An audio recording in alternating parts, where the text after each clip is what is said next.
Hi everyone, I'm LaShonda and welcome to Faithful Daily Steps. If you're joining us for the first time, this is our series called Jesus Said It Best.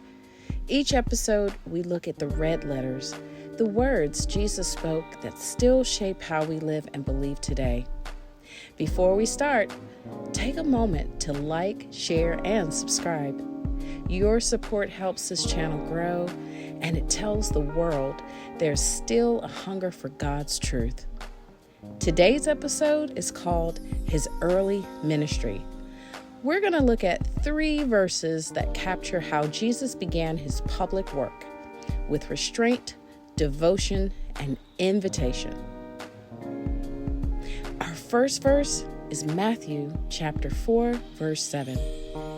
Jesus said, "You must not test the Lord your God." The enemy had taken him to the highest point of the temple and dared him to jump, saying angels would catch him. But Jesus didn't take the bait. He refused to use his power to prove his identity. Now that's restraint, and it's powerful. Sometimes the test isn't about proving what you can do. It's about proving you trust God enough not to. You might be tempted to rush ahead, force outcomes, or make things happen on your own. But Jesus shows us real faith doesn't need performance.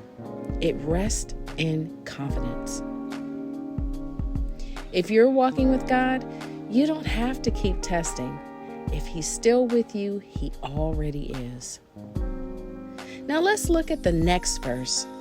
This one comes right after in Matthew chapter 4, verse 10. When Satan offered Jesus the kingdoms of the world, Jesus replied, "Worship the Lord your God and serve only Him." He didn't debate. He declared truth. That moment defined His mission. He came to reveal the Father, not replace Him. Jesus understood something we often forget. You become what you worship. If you chase power, you'll serve pride. If you chase people, you'll serve approval. If you chase God, you'll serve purpose. Worship is more than singing. It's surrender. And every time you choose God over distraction, you're worshiping. Every time you serve when no one's watching you, you're honoring Him. You know, the early ministry of Jesus began with rejection. He rejected shortcuts, compromise, and worldly gain. That's how you build a life that lasts. Now let's shift the scene a bit. From wilderness to witness. Let's examine John chapter 1, verse 39. When 2 men asked Jesus where He was staying, He said, "Come and see." 2 simple words, but they carry the heart of His ministry. Jesus never pressured people. He invited them. He didn't say, "Well, just go figure it out."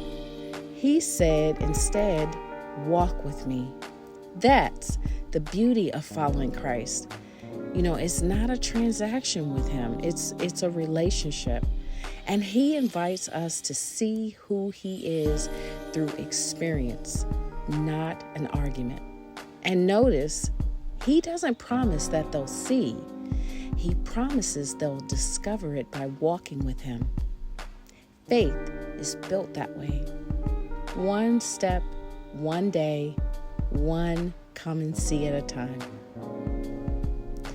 These 3 verses, Matthew chapter 4, verse 7, Matthew chapter 4, verse 10, and John chapter 1, verse 39, all reveal how Jesus began His mission with restraint when tempted, with devotion when offered power, and with invitation when meeting people.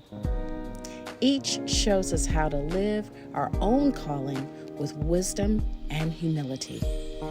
Don't test God, trust Him. Don't worship idols, serve Him. And don't stand at a distance, come close.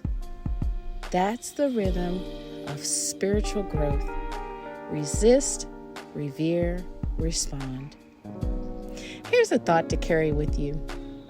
Throughout His ministry, Jesus asked more than 300 questions, but He only directly answered a handful. Why? Because He wanted people to think, seek, and discover. So here's your reflection question for today. When was the last time you stopped testing God and started trusting Him? And your quick quiz? In which gospel did Jesus first say, "Come and see"? Was it A, Matthew, B, Mark, C, Luke, or D, John?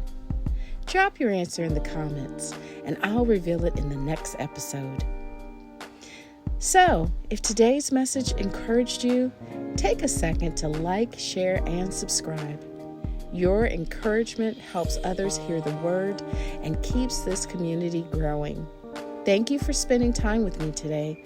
I'm LaShonda, and this has been Faithful Daily Steps. Remember, Jesus said it best. Let's live it daily.